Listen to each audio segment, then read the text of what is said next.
Chicago is in trouble. That's right.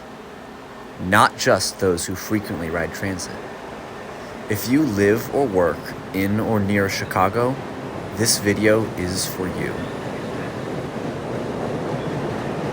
CTA, Metra, and PACE are all facing a major financial challenge that could have massive negative impacts on anyone who's traveling anywhere in Chicago, whether by transit or not. Now, I know what you're thinking. Oh, transit agencies are in financial trouble again. Nothing new.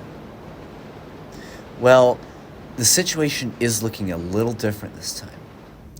The Regional Transportation Authority, the financial authority responsible for CTA, Metra, and PACE, held a 3-hour board meeting on March 27, 2025. The subject?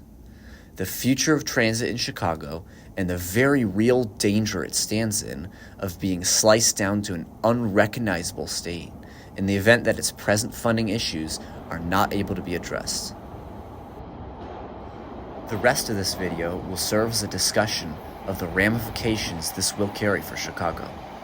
I will likely come across as quite negative and pessimistic in this description, not because I don't believe there will be a good outcome, but because I need to paint the picture of how very serious the problem could be. Please stick around to the end to hear about what we can do to address this issue. So, what exactly is the problem? Chicago transit agencies are now facing a more extreme case than ever before of an age-old problem: a lack of funding. As we all know, transit agencies took a massive financial loss in 2020 with the beginning of the COVID-19 pandemic. A large amount of federal funding was put forward at the time as an emergency measure to provide relief for the agencies as they continue to provide essential services. However, the emergency funding has only lasted so long, and between rising costs, changing travel patterns, and the fact that public funding was already lacking, Chicago transit agencies are facing a serious budget shortfall. The RTA has indicated that the beginning of 2026 will see the end of the federally provided relief money, and is calling on the state of Illinois to provide additional funding to keep the transit agencies afloat. However, the state government is pushing back against this proposition, and receiving funding before the end of the current legislative session on May 31st of this year is not a given.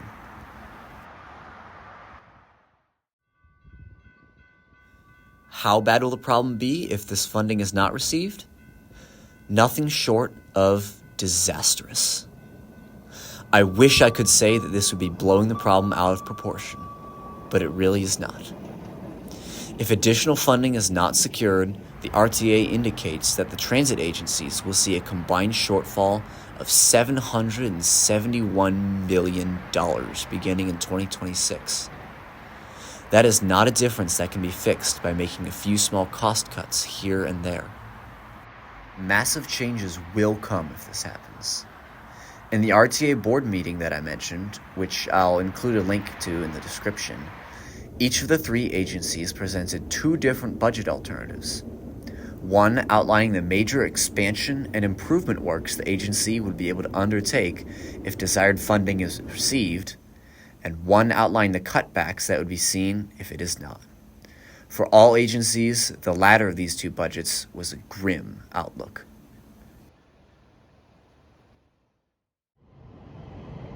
No agencies provided specifics on which exact services might be eliminated in the event of a fiscal failure, due to a number of federally required public input processes each must go through before they can officially recommend a service for closure. But some clues were provided, from which I can provide my best guesses on the direction that this will go. One thing is clear. The cuts that would be seen to transit services would be unprecedented. Each individual agency would see a reduction in service of a staggering 40 to 60%.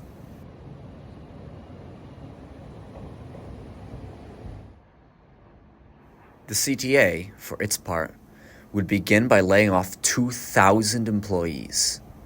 For perspective, this is twice the number of employees let go by the CTA as a result of the major financial recession in 2008. In addition to, and partially as a result of these layoffs, service would see the most drastic cuts since the late 1940s, at the very beginning of the CTA's history. Only this time, it will not be a correction of inefficiency and removal of redundant service. Real, necessary service will be eliminated. The CTA has indicated that more than 70 total miles of rail service will simply be closed. While, again, specifics were not provided, the CTA stated that 4 out of its 8 lines would either be closed or have significant portions closed. Some top guesses for which specific services might be eliminated include the Forest Park branch of the Blue Line, given its poor state of repair and low ridership levels, at least one of the southern branches of the Green Line, given their proximity to one another, traded off against the relative inefficiency of having 2, the western extremities of either the Pink or Green Lines, given their relative redundancies and relatively low ridership, Purple Line service south of Howard, given the fact that technically every station it serves is served by other lines, and perhaps even the beloved Yellow Line, which I just made a video explaining, may again fall to the fate it once escaped.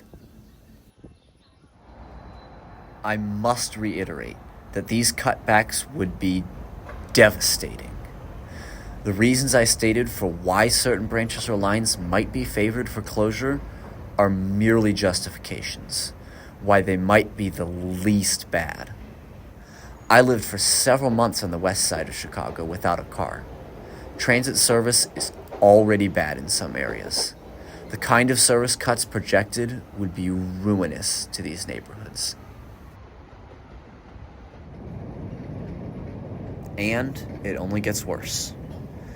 The train service that will remain will see frequency of service reduced by 10 to 25%. This means, even during rush hour, some lines could still be seeing headways as long as only one train every 20 minutes. At quieter times of day, or on weekends, this could look like headways of up to one train every 40 or 50 minutes. Bus service would see equally severe consequences. Out of the more than 100 bus routes the CTA currently operates, 74 would be eliminated. In practice, this would probably look something like a complete overhaul of the entire bus network. The new network would probably contain fewer to no of the more special type routes that connect various points of interest in the city. Think of routes number 1, 10, 120, 121, 124, and 130, for example. Or the express routes connecting the outer reaches of the city. Think of routes 2, 6, J14, 26, 134, 135, or 136. The focus would likely be on basic corridor routes. Think of the 8, 9, 22, or 66 routes. These would simply provide needed coverage along a given street, and these remaining routes would be spaced as best possible across the city. But this would be far from enough service. This is Wikipedia's list of cities in the United States by population. Chicago is right up here at number 3, behind only Los Angeles and, of course, New York, with a population comfortably over 2.5 million residents. This is Madison, Wisconsin. It's number 77 in the country for population size, with around 1/10 of Chicago's population. If the CTA cuts the bus network as anticipated, Madison will have a more extensive bus network than Chicago. Chicago will be far too large for the level of transit service that will be provided. The CTA estimates that 500,000 residents will have to walk more than half a mile to reach any kind of transit.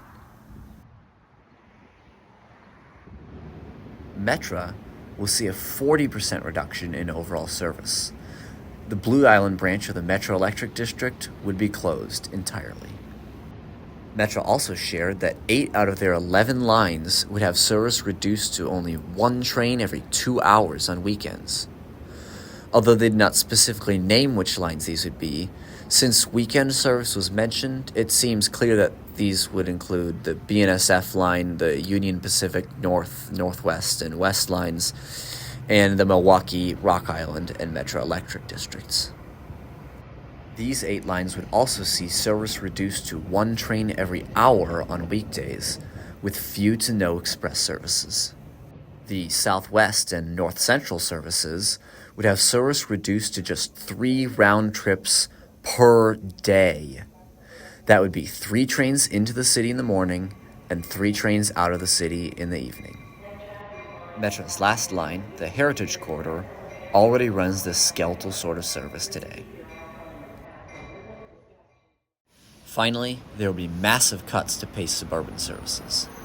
Namely, all weekend services on PACE bus routes and on some on-demand ride services would be eliminated. 62 PACE routes would see service ending at 8 p.m., even on weekdays. 21 routes would see service operating only every 30 minutes, and 23 more routes would only see 1 bus every hour. In addition to these services, PACE also operates a federally mandated paratransit program. Since the service is a result of a federal mandate, it would not be directly reduced, but since it operates within a certain vicinity of existing transit infrastructure, the elimination of weekend PACE buses would mean that suburban areas only served by these buses would lose paratransit service on weekends too, causing massive challenges for passengers with disabilities who rely on this service. PACE estimates that the total loss in service that their agency provides would affect transit access to 3.9 million residents and 2.5 million jobs throughout the Chicago suburbs. So, there are the facts. The conclusion? Transit in Chicago and the greater Chicagoland area would simply not be viable should such a funding crisis occur. Residents would have to walk long distances to reach transit.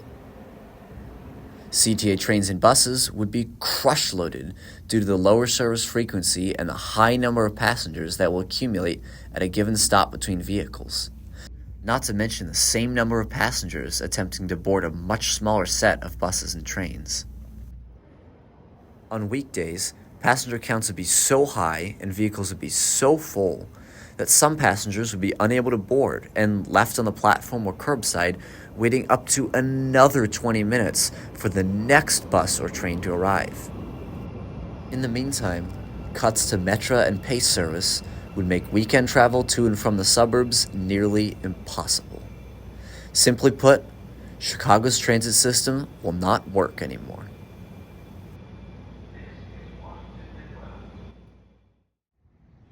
Now, the cynical amongst the viewers of this video might say, okay, maybe this is just how it is.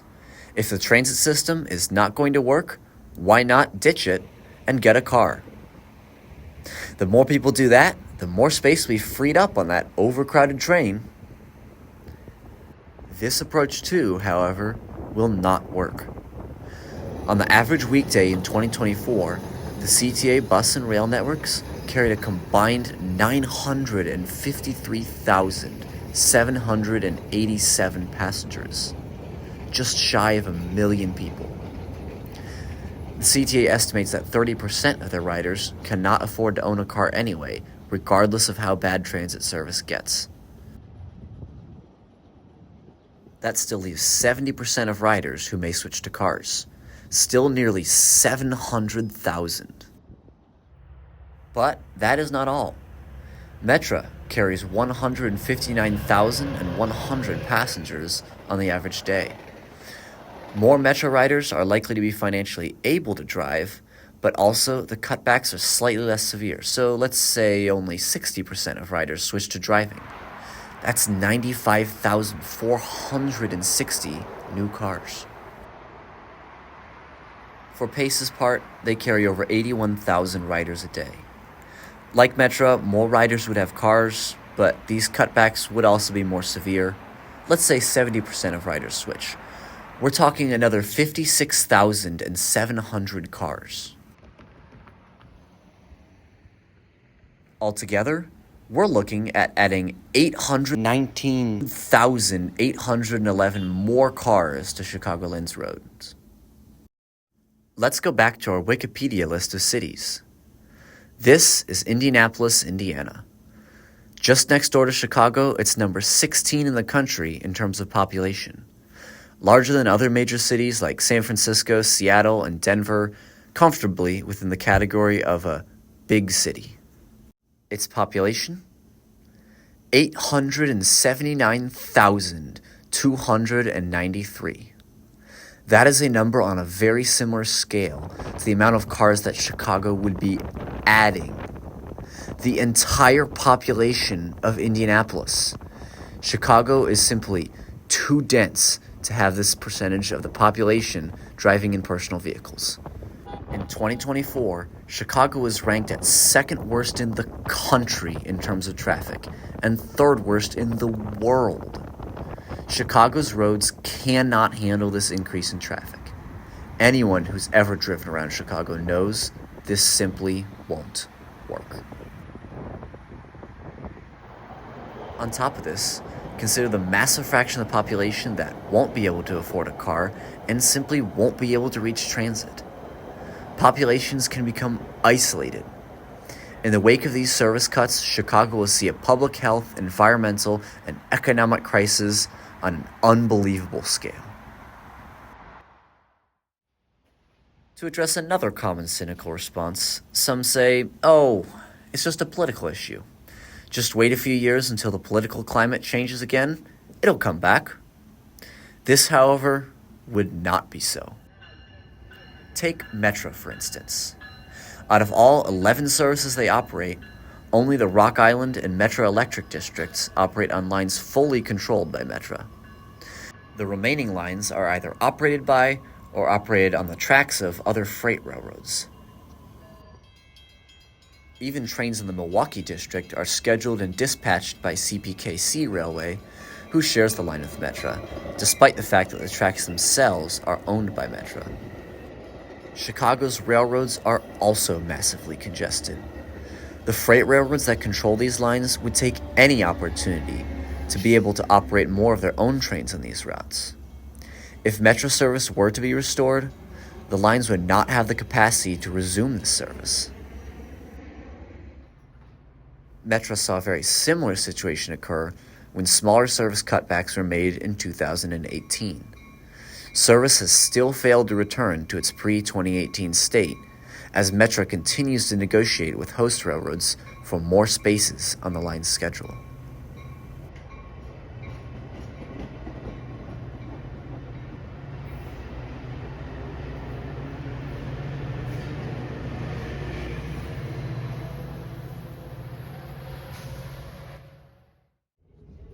But a worse challenge faces all three agencies. As I said earlier, the systems in the wake of these cuts will be nearly unusable. Any passenger who possibly can will shift their travel patterns away from public transit with its degraded travel experience. The result? Revenue would decline. The funding gap would worsen, and service, in turn, would become worse. It would be the beginning of that dreaded phenomenon that every transit advocate knows as the transit death spiral.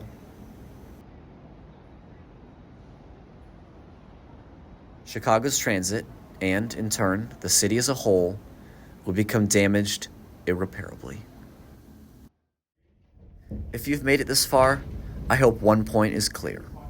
Chicago's transit is vital. I've had many people say to me over the last few days, if the consequences are really that bad, there's no way the state will let this happen. And yes, to this point in the video, I have been incredibly negative and pessimistic about the situation. I don't want to be this way, but as I said at the beginning of the video, we have to understand the very serious reality we could be facing. While I really hope that we will be able to look back and say that this wasn't actually something we needed to worry much about, the chance that this kind of crisis may fall in Chicago is not a chance that we can take. This is a call to action. The state of Illinois needs to step up and provide the RTA the funding needed to overcome this shortfall. I am writing to my local representative and senator in the Illinois state legislature about the issue. If you are a resident of Chicago, like me, or of the Chicagoland area, and you want to prevent this kind of disaster from coming to Chicago, please join me. It may seem like a small step against such a powerful issue, but we need to make it abundantly clear to the state that these kinds of budget cuts cannot be allowed to take place. Before I wrap up this video, I want to be clear that I truly did not want to make this. My goal for this channel has always been to showcase the wonders of transit and transit systems around the world and here in Chicago, because that's just the kind of thing that I love. I love to share my passion for transit with anyone who appreciates it. That's what I've always intended for my channel to be, and that's what I want it to continue to be. I had, perhaps, imagined that transit advocacy might play some part in my YouTube presence, but never did I think it would be in the context of needing to tell such a grim story or make such a serious call to action. At the time I received the news about this situation, I was already well into the process of making my next video. That one will now come out after this one. And that one is shaping up to be my biggest video yet. I really didn't want to put this kind of damper on things, but I felt like this message really needed to get out. I still plan to put that next video out there soon, and it will be one that, in a way, really celebrates the incredible and extensive transit system that Chicago has today. And I hope it will continue to have a system worth celebrating like that for years to come. The more people understand what is at stake for our city, the more voices can be heard, and the higher chance we have of saving our transit, and in turn, our city, before it is lost forever.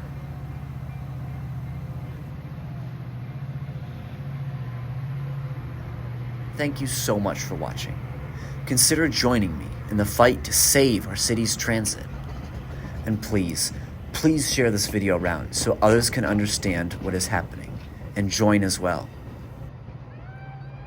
I hope to bring good news on the situation soon. In the meantime, be looking out for that next video, hopefully within the next month or so. I'm really excited for that one, and I hope you all enjoy it as much as I will. I'll see you then.